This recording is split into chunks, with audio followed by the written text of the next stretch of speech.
오늘 우리 주시는 말씀을 함께 보도록 하겠습니다.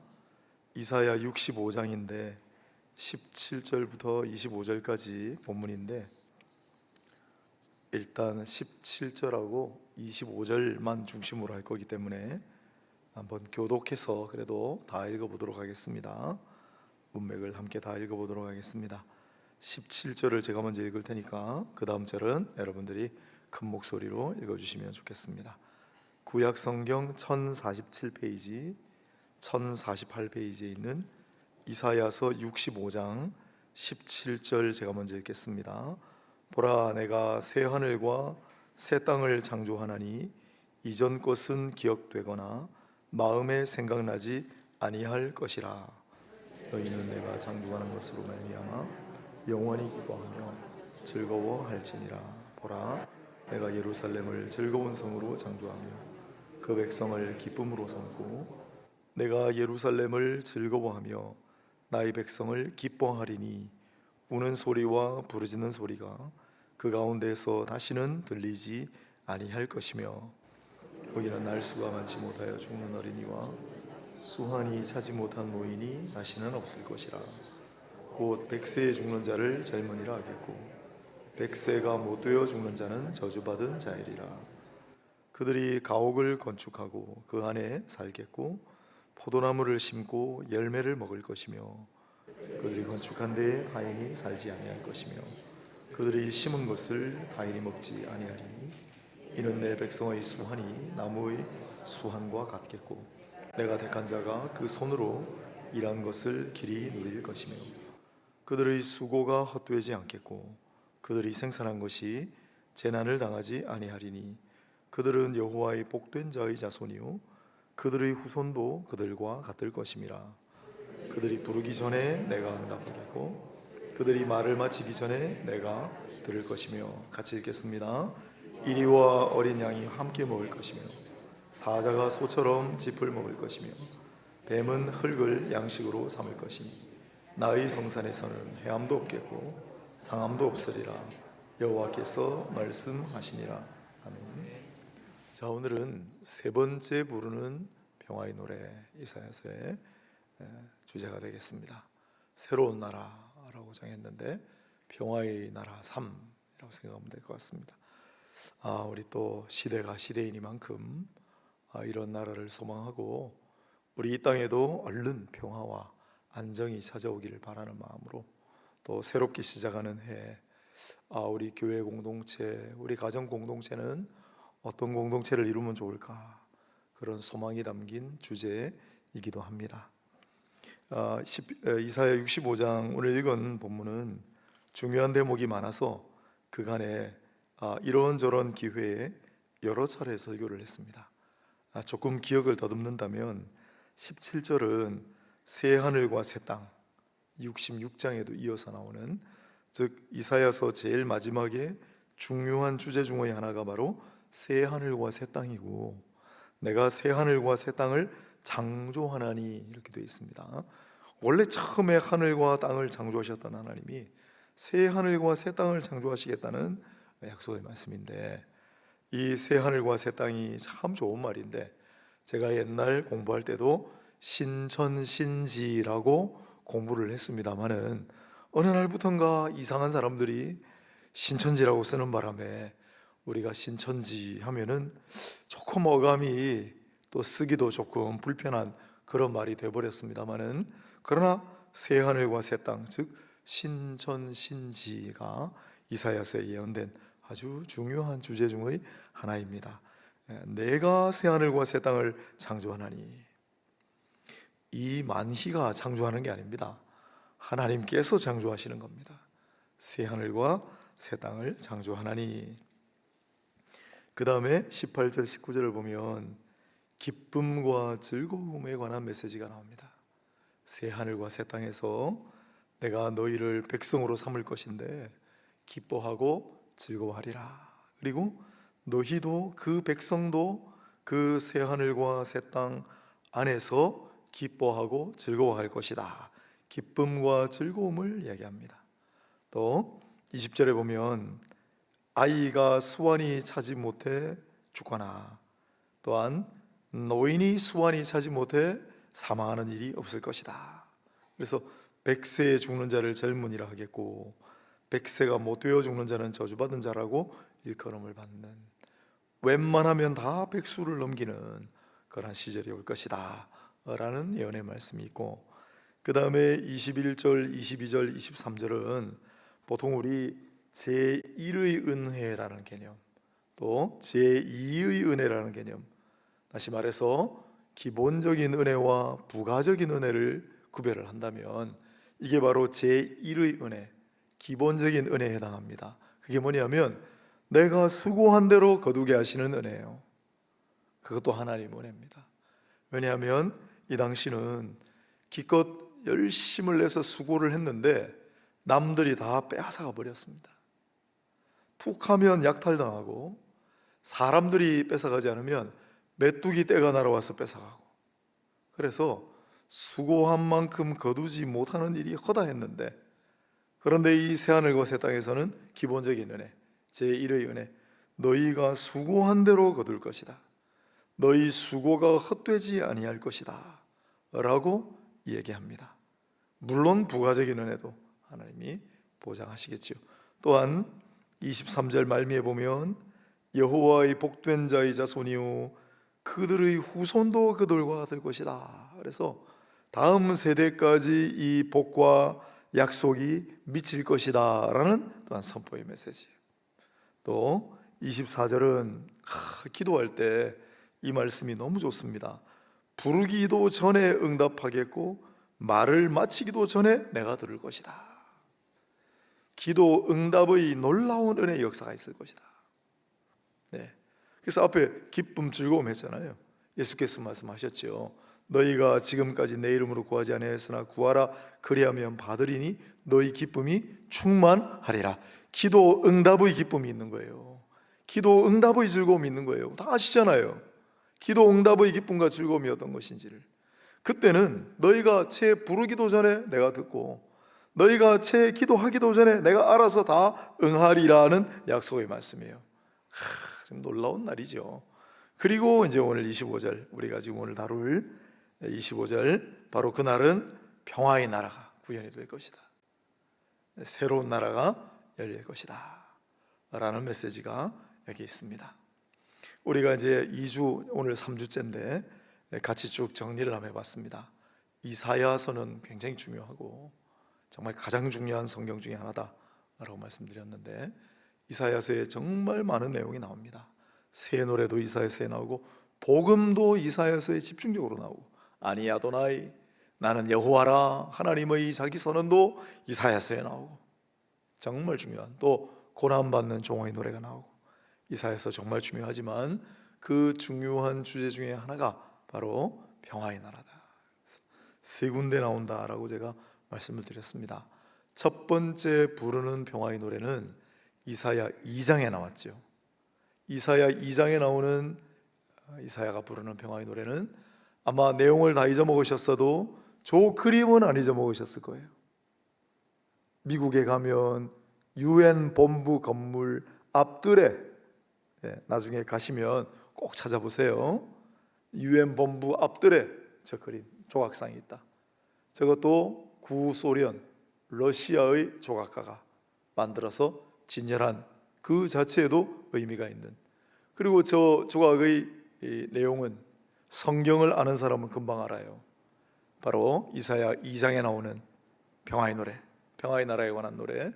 즉 저기 다 우리가 알게 보셨습니다마는 칼을 쳐서 보습을 만들고 쟁기 같은 거라고 생각하시면 돼요. 또 창을 쳐서 낫을 만들고, 이 나라와 저 나라가 다시는 칼을 들고 서로 치지 아니하며 다시는 전쟁을 연습하지 아니하리라. 이사야가 불렀던 첫 번째 평화의 노래예요.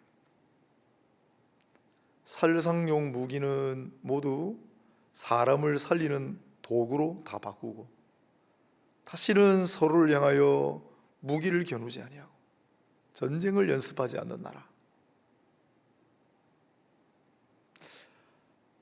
그 나라가 오긴 올까요? 오긴 오겠습니까? 언제 옵니까? 이사야 2장을 쭉 읽어보면 율법이 시온에서 나고 그가 일어나 그런 날이에요. 그래서 이 나라는 그 그리스도 메시아 그분이 이 땅에 오셔야만 구현되는 나라예요. 예수께서 이 땅에 오셔서 이 나라를 살짝 문을 열으셨는데 아직은 완성되지 않았다. 그래서 우리가 기다려야 하고, 그러나 막연히 손을 놓고 기다리기만 하면 될 것이 아니라 예수님의 사역은 항상 그런 겁니다. 이상을 선포하고 문을 열어주시면 다시 오실 때 나머지 모든 것을 이루실 것인데, 예수님이 오셨고 다시 오실 때까지는 우리에게 맡기셨어요. 그래서 우리도 평화의 나라를 만들어 가기 위해 애써야 한다. 비록 우리 힘이 연약하고 능력이 부족하지만은 그래도 힘을 내어서 평화의 나라를 만들어 가야 한다 라고 말씀을 드렸습니다. 그럼 그런 일이 실제로 일어났는가? 여러분, 놀랍게도 지난 2000년 동안을 쭉 조사를 해보면 전쟁이 많이 줄었습니다. 전쟁이 정말 많이 줄었습니다. 전쟁사 연구하는 거 보면 옛날엔 정말 전쟁이 많았어요. 그냥 전쟁이 일상사였다라고 생각하셔도 돼요. 그런데 지금 물론 지구상에 러시아 우크라이나 전쟁이 계속되고 있어 마음을 아프게 하고, 이스라엘 하마스 전쟁, 시리아 내전 몇 군데 있지만 그래도 옛날과 비교하면 전쟁이 정말 많이 줄었습니다. 아주 옛날과 비교하면 그야말로 평화의 세상이 훨씬 앞당겨진 거죠. 많은 사람들이 노력이 있었습니다. 아까 국제연합도 다시는 우리 이러한 인류를 말살할 가능성이 있는 전쟁을 벌이지 말자, 그래서 국제연합 UN 기구를 만든 거 아닙니까? 비록 힘은 없어도 그 상징성이, 그리고 그 취지를 누구도 부정하거나 훼손하지 못하는 국제기구예요. 그렇게 발전해 왔습니다. 그리고 앞으로도 우리가 애쓰고 힘써야 할 우리에게 맡겨진 책무이고, 그 국제평화 너무 거창합니까? 그러면 가장 가능성이 높은 곳이 교회라 그랬잖아요. 교회. 우리 교회에서만이라도 이 평화의 나라, 교회가 바로 이사야가 말하는 평화의 나라다. 이 땅의 교회야말로 이사야가 예언했던 평화의 나라의 구현이다 라고 다들 말할 수 있는 그런 세상이 오면 얼마나 좋을까. 그래서 우리 교회에서 특히 성도들은 그 일에 힘써야 한다. 우리 가정이 그런 평화의 나라 공동체가 되도록 우리는 힘써야 한다. 그렇게 말씀을 드렸습니다.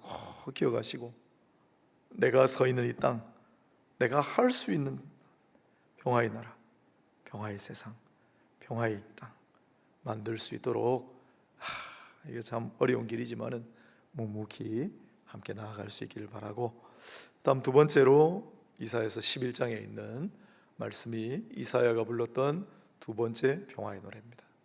이건 조금 각도를 달리해서 이리가 어린 양과 함께 살고 표범이 염소와 함께 눕고 송아지와 어린 사자와 살진 짐승이 함께 있어 어린아이에게 끌리며 암소와 곰이 함께 먹고 새끼가 함께 엎드리고 사자가 소처럼 풀을 먹을 것이며 젖먹는 아이가 독사의 구멍에서 장난하며 젖된 아이가 어린아이 독사의 굴에 손을 넣을 것이라 그랬습니다.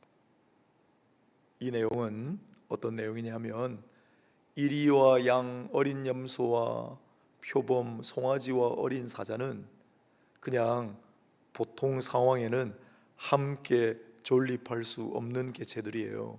그런데 함께 존립할 수 없는 이 개체들이 함께 한다잖아요. 함께가 정말 많이 나오잖아요. 함께. 그래서 공존이다. 공존. 또 뒤에 함께는 단어가 좀 다르다 그랬어요. 그건 더불어, 부사라고 그랬으니까 공생. 공존하고 공생하고 공영하는, 함께 존재하고 함께 살아가고 함께 번성하는 그런 나라가 바로 두 번째 이사야가 불렀던 평화의 나라예요. 또 사자가 풀처럼 사자가 소처럼 풀을, 오늘 본문에 짚을 먹을 것이며 했는데 이건 본질적인 변화를 상징한다.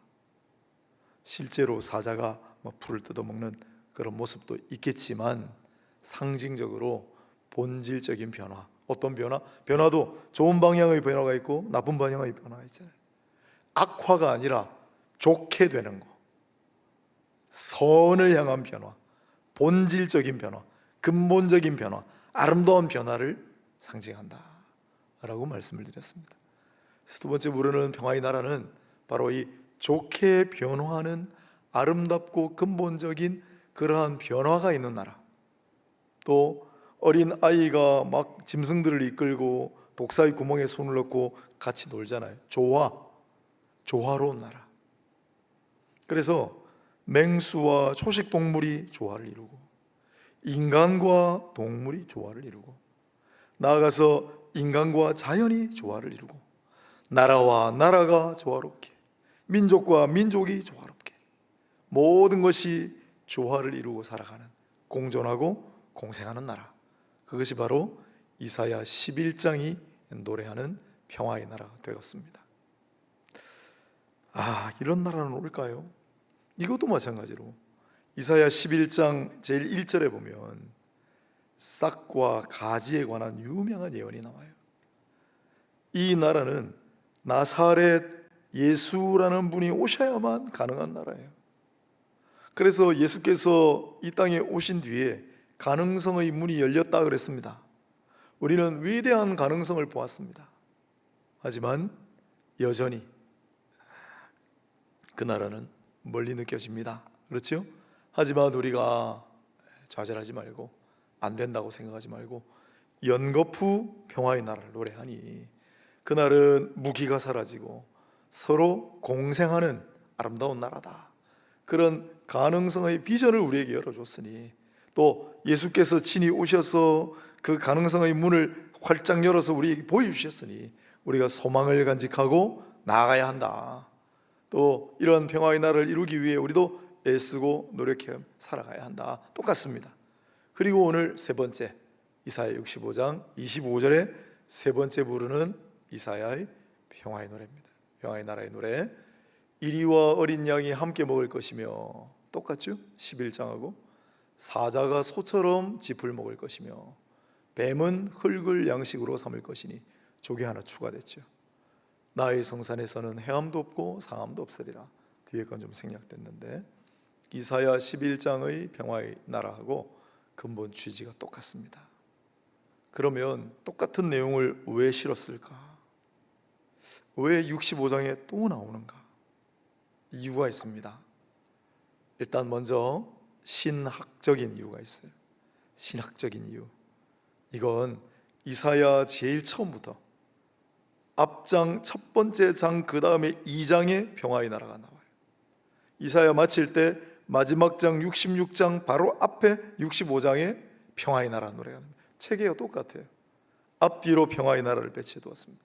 이것은 이사야서 처음과 이사야서 끝이 동일한 주제를 다룬다는 일관성을 나타내는 굉장히 중요한 신학적인 자료입니다. 이제 공부하는 사람들, 이사야서를 이제 우리가 공부하고 가르칠 때 가장 곤혹스러운 점이 뭐냐면, 보통 학술적으로 이사야서 66장까지인데 이게 이런 건 이제 안 들으니만 못하신데, 그래도 뭐 이게 중요한 내용이니까 1장부터 39장까지를 제1 이사야라고 불러요. 학술적으로 40장부터 뒤에 55장까지를 제2 이사야라고 불러요. 56장부터 66장까지를 제3 이사야라고 불러요. 그건 우리의 전통적인 입장이 아닙니다. 그건 현대 신학을 하고, 특히 이제 외국 신학은 거의 전부 다 그렇게 얘기해요. 그래서 제1 이사야, 제2 이사야, 제3 이사야로 나오는 이유가 다 이사야가 쓰지 않았다. 충격적인 얘기죠. 성도님들이 들으시기에는 제1 이사야를 이사야가 썼다고 100번 양보해도 그것도 많이 믿는 사람이 없습니다.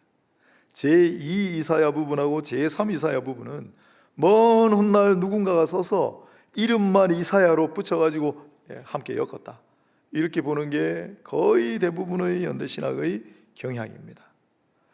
이거 가르치는 게 너무 힘들어요. 모든 외국의 교과서가 다 그렇게 얘기하고 있기 때문에. 우리는 내용이 세 부분으로 나뉠 수 있는 건 그건 인정합니다.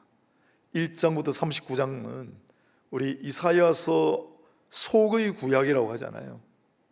그리고 이사야 39장이 예루살렘 멸망을 이야기하고 있기 때문에 40장부터 완전히 새로운 내용이 전개됩니다. 새 노래, 새 날, 그리고 복음이 등장하는 게 40장이에요. 그 다음에 42장, 49장, 50, 52장, 53장 4개에 걸쳐 고난받는 종의 노래, 메시아에 관한 노래가 나오는 게 바로 두 번째 파트예요. 그리고 세 번째 파트는 56장부터 66장까지는 회복된 나라, 회복된 백성, 회복된 예루살렘을 이야기하기 때문에 조금 내용들이 다 특색이 있습니다. 하지만 적어도 최소한으로 얘기해서 전체를 통일적인 관점에서 누군가 기록했다 라는 사실을 증거할 수 있는 것이 바로 이 평화의 나라의 주제입니다. 2장에도 나오죠. 11장에, 즉 제일 앞부분에 나오지만은 제일 마지막 부분까지. 그리고 제일 앞에 평화의 나라를 노래하고 마지막에 평화의 나라를 노래할 건데, 이걸 반복하는 이유를 조금 이따 설명드리겠습니다. 평화의 나라가 올 것이다. 언제? 어떻게? 정말 반드시 오리라. 내가 새 하늘과 새 땅을 창조하면서까지라도 새로운 평화의 나라를 오게 하리라. 어떤 경로를 통해, 누구에 의해? 그게 고난받는 종을 통하여 이루리라는 말씀이에요. 이사야서가 그렇게 되어 있어요. 비록 나의 종, 사랑하는 나의 기뻐하는 종이 힘들고 어렵고 그 이 목소리가 들리지 아니하며, 그런 내용들은 십자가를 지는 듯한 그런 예언이 많이 나와요. 나의 종이 정말 고난과 핍박을 받겠지만은 반드시 그 종을 통하여 내가 만들어내리라는 예언의 말씀인 거예요. 그러니 이 평화의 나라, 새로운 나라라는 주제를 가지고 볼 때 이사야서가 처음부터 끝까지 완벽한 논리적인 일관성을 갖추고 있다라고 봅니다. 신학적으로 해서 굉장히 중요한 주제예요. 그건 이제 신학적인 얘기고, 실제적인 얘기. 왜 이렇게 2장, 11장, 65장, 더더군다나 11장에 나오는 내용하고 65장에 나오는 내용은 거의 똑같은 것 같은데 왜 이렇게 반복을 했을까? 왜 반복했겠습니까, 여러분?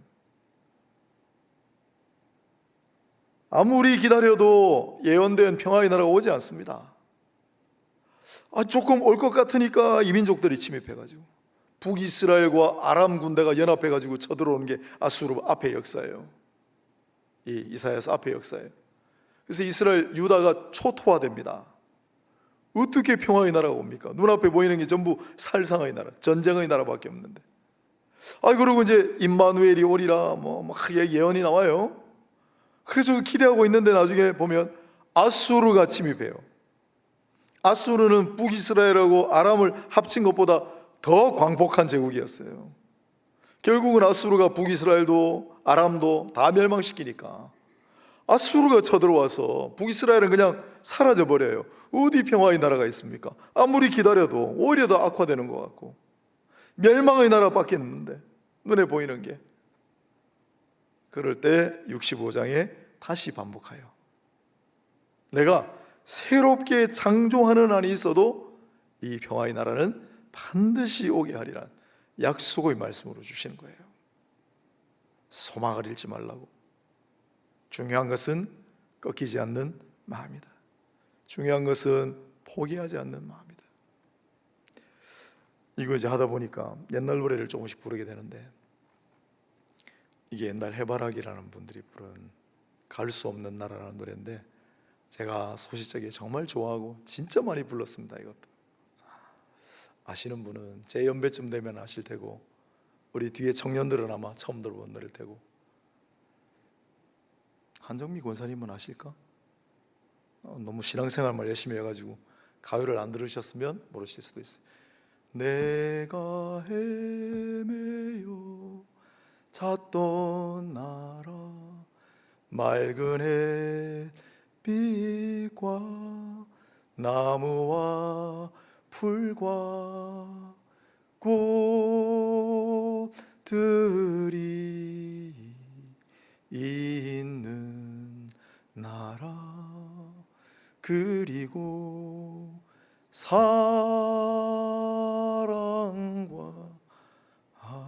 평화가 있는 나라, 그러나 그곳은 갈 수 없는 나관, 내가 가버린 갈 수 없는 나라. 노래를 지은 배경을 보면 누군가 사랑하는 사람이 떠났대요. 그 사람은 가버렸어요. 근데 그이가 가 있는 나라는 갈 수 없는 나라예요. 안 믿는 사람이 지었겠죠. 제가 정말 마르고 닳도록 진짜 많이 불렀는데, 그런데 우리가 찾아 헤매던 나라는 아름다운 나라예요. 아주 평화로운 나라예요. 사랑과 평화가 있는 나라예요. 그런데 갈 수 없는 나라예요. 우리 다 그렇게 불렀어요. 갈 수 있는 나라인가? 있기는 있어도 우리가 갈 수 없는 나라 아닌가? 도달할 수 없는 나라 아닌가? 우리도 그때 그렇게 생각했고, 이사야 시대의 이스라엘 백성들도 그렇게 생각했고, 그 사이에 2000 몇백 년 동안의 간극, 수없이 많은 명멸했던 민족들, 나라들, 공동체들, 수많은 사람들이 그렇게 생각해 왔다는 거예요. 그 나라는 있긴 있어. 오긴 올까? 있어도 우리가 갈 수 있나? 그러나 반드시 그 나라를 오게 하리라. 내가 너희를 그 나라 안에서 살게 하리라는 약속의 말씀으로 반복해서 강조해서 65장에 또 심어 놓으신 거예요. 오늘 많은 사람들이 새로운 나라를 꿈꿉니다. 이 65장에 나오는 이 평화의 나라는 완전히 새로운 나라예요. 왜냐하면 새 하늘과 새 땅을 창조하면서 하나님께서 당겨오실 나라이기 때문에 완전히 새로운 나라고, 그리고 영원한 나라예요. 잠시 머물러 있다가 떠나는 나라가 아니고 영원한 나라, 새로운 나라, 평화의 나라. 중요한 것은 꺾이지 않는 마음입니다. 중요한 것은 포기하지 않는 마음입니다. 바로 65장의 예언은 결코 시들지 않는 마음, 결코 좌절하지 않는 마음, 결코 소망을 버리지 아니하는 마음이 중요함을 우리에게 역설합니다. 그래서 우리는 이 꿈을 간직하고 살아야 합니다. 우리가 완벽하게 이룰 수 있는 게 아니라 주께서 이루신다고 약속하셨습니다. 그리고 어느 날 호련 주께서 오실 때 그때 갑자기 다 이루어지는 것이 아니라 점진적으로, 지난 수요일 날 설교 들으신 분들 천년왕국 설교 들으셨잖아요. 어쩌면 우리가 점진적으로 살아가는 이 과정 가운데 조금씩이라도 나아지고 있습니다. 인류가 지금 발전하고 있어요. 그래서 후천연설도 등장했던 것이고, 마지막으로 이 전 세계 대중 가수들 랭킹을 매긴다는 게 참 의미 없는 일이지만은, 왜냐하면 노래 장르가 다 다르고 예술적인 가치가 다 저마다 다른데, 그러나 어쨌든 대중 가수들 랭킹을 매기면 거의 대부분 1위를 차지하는 그룹이 비틀즈예요. 비틀즈의 리더였던 존 레넌이라는 사람이 부른 이매진이라는 노래입니다. 이것도 우리 소식적이 많이 불렀네요. Imagine all the people living life in peace. 영어로 모든 사람들이 평화로운 삶을 살아가는 모습을 생각해 보십시오. 모든 사람들이 다 평화롭게 살아가는 그런 모습을 한번 상상해 보세요 라고 노래했습니다. 그러면서 You may say I'm a dreamer. 당신은 내가 꿈꾸는 사람, 몽상가라고 말할지도 모르겠습니다만, But I'm not the only one. 그러나 나는 혼자가 아닙니다. I hope someday you will join us. 언젠가는 당신도 우리에게 합류하리라고 믿습니다. 희망합니다. And the world will be as one. 그리고 모든 세상이 하나가 될 것입니다.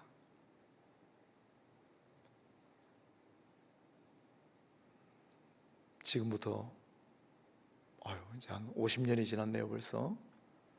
이 가수가 노래했던 사랑과 평화가 있는 나라, 자기는 그런 나라를 꿈꾼다는 거예요. 사람들이 전부 자기를 몽상가라고 놀린대요. 그러나 자기는 단순한 꿈이 아니라고 생각해요. 그리고 혼자가 아니라고 생각해요. 그리고 언젠가는 많은 사람들이 이 꿈에 동참할 것이다. 그리고 마침내는 온 세상이 하나가 될 것이다. 이매진이라는 노래였습니다. 우리는 허황된 꿈을 꾸는 몽상가들이 아닙니다. 우리는 주께서 약속의 말씀으로 주신 비전을 품은 그러한 드리머, 꿈꾸는 자들입니다. 요셉에게 저기 꿈꾸는 자가 오노다 했잖아요. 우리는 불가능한 일, 절대 이루어지지 않을 꿈을 꾸는 그런 몽상가들이 아닙니다. 그리고 혼자서 망상에 사로잡혀 있는 그런 사람도 아닙니다. 우리와 함께하는 사람들이 많이 있습니다. 엘리야도 혼자인 줄 알았는데 바알에게 무릎 꿇지 않은 7,000명이 있다는 사실을 알고 깜짝 놀랐죠. 우리도 동일한 꿈을 꾸는 사람들이 있습니다. 그리고 그 꿈을 향해 묵묵히 기도하고 또 내가 평화를 실천하며 또 애쓰며 살아가는, 스스로 피스메이커가 되고자 노력하며 화평케 하는 자가 되고자 애쓰며 살아가는 사람들이 있습니다. 그건 결코 몽상이 아닙니다. 망상이 아닙니다. 주님 우리에게 주신 꿈입니다. 이제 평화의 나라 메시지는 정리하도록 하겠습니다. 이사야서에는 2장, 11장, 65장 세 번에 걸쳐 평화의 나라에 관한 예언이 노래로 기록되어 있습니다. 그럼 생각하면 그런 나라가 있겠나? 그 이루어질 수 있는 거야? 라고 할 법도 하지만은, 그러나 세 번에 걸쳐 약속하셨다. 기필코 내가 이 나라를 만들어 주리라고 약속하셨다는 걸 우리는 잊지 말아야 합니다. 그리고 이 꿈을 마음에 품고 언젠가는 이루어 주실 그 나라를 향하여 이제 우리에게 맡기신 과업입니다. 평화로 화평케 하는 자는 복이 있나니, 그러지 않았습니까? 할 수 있는 대로 모든 사람들과 더불어 화평하라, 그러지 않았습니까? 너희 원수를 위하여 축복하고 기도해 주라 라고 말씀하시지 않았습니까?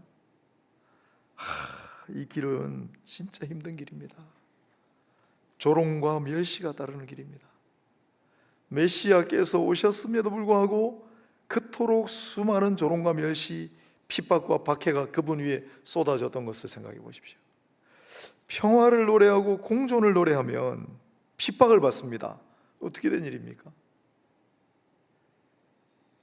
평화를 노래하고 공생을 노래하면 조롱과 멸시가 쏟아집니다. 어떻게 된 일입니까? 그래도 포기할 수 없는 겁니다.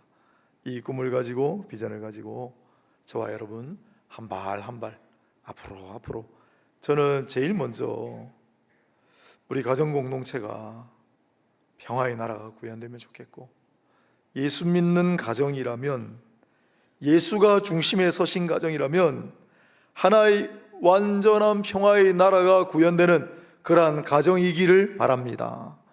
또한 예수가 중심이 되는 교회라면, 예수께서 함께 하시는 교회라면 이 땅에서 온전한 평화의 나라 공동체가 구현되는 곳이 바로 교회가 되기를 소망합니다. 우리 교회가 먼저 그런 평화의 나라가 되었으면 좋겠습니다. 여러분의 가정이 그러한 평화의 나라가 되었으면 좋겠습니다.